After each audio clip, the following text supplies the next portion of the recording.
The U.S. Supreme Court ruling on same-sex marriage is almost a year old. In June of 2015, the nation's highest court decided that states cannot ban it, making it the law of the land. With the one-year anniversary fast approaching, supporters and opponents reflect on the fight for marriage equality. KMTV Action 3 News reporter Shantae Passmore has the story. Prior to the U.S. Supreme Court legalizing gay marriage, Nebraska was one of 13 states that banned same-sex unions. While that ban has been lifted, some couples say the fight isn't over, and those on the religious right agree. Nicholas Kramer and Jason Chaddick are living the American dream. To be able to say that I'm legally married with a child it's beyond what I ever dreamed of.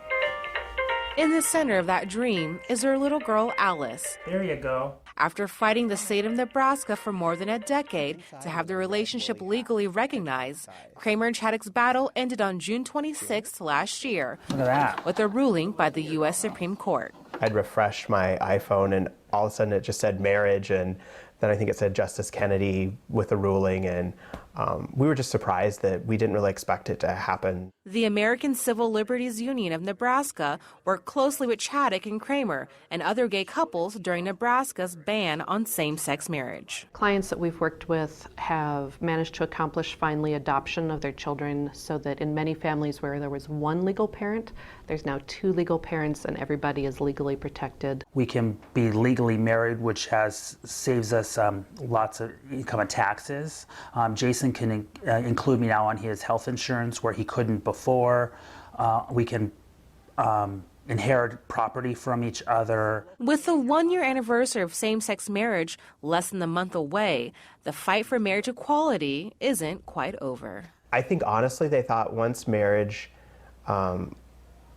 they'd won marriage, that the rest of these things would kind of fall as dominoes. Things in Nebraska still aren't exactly equal. Earlier this year, Nebraska lawmakers introduced a bill to protect faith-based agencies from being penalized for refusing services to same-sex couples.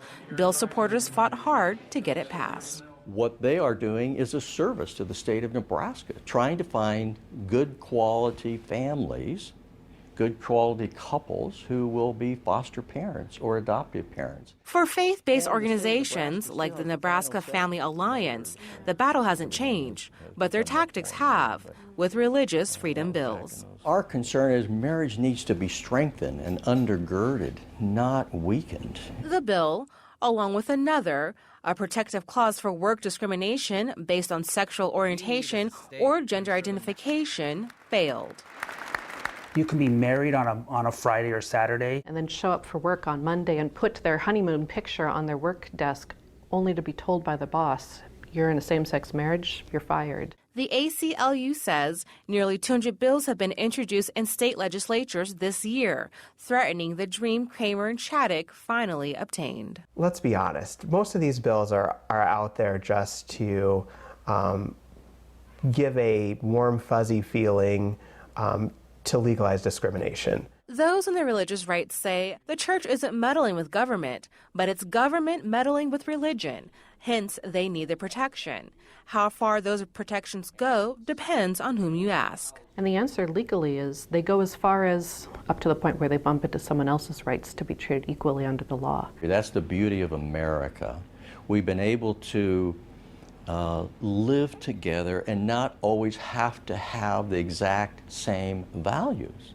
Shantae Passmore, KMTV Action 3 News.